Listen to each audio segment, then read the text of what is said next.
Teachers across Oklahoma have become victims of identity fraud after false unemployment claims started popping up.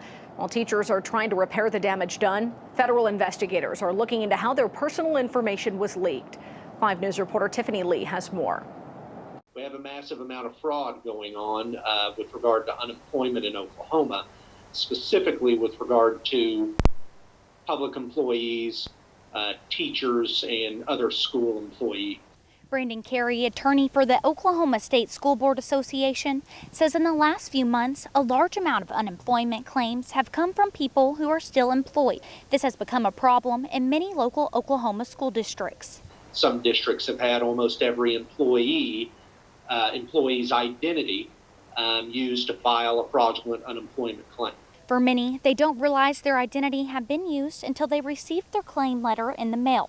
Carey was one of those who experienced this. I got a claim that indicated that I had filed for unemployment against my employer, OSSBA. He says those committing the crime are pretty sophisticated. The Secret Service is now investigating just how that information leak could have happened.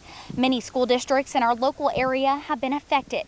31 teachers in Poto, 15 in Pacola, 15 in Keota, some in Stigler, and 18 in Spiro. Spiro schools only have around 100 employees, so the fraud has hit about 20% of their employees. The scam of fraudulent unemployment claims isn't only hitting teachers, others are affected as well. Once a person finds out an unemployment claim has been filed in their name, it takes time to get it all sorted out. We have to notify the State School Board Association, which is where we're represented by some lawyers, and they represent us in that case. And then we have to notify the Oklahoma Employment Security Commission that it's fraud, and we have to file a claim with them stating that it is fraud. A person hit by the identity theft would have to file with their local police department, notify the bank, lenders, and credit card companies before then notifying the RIS.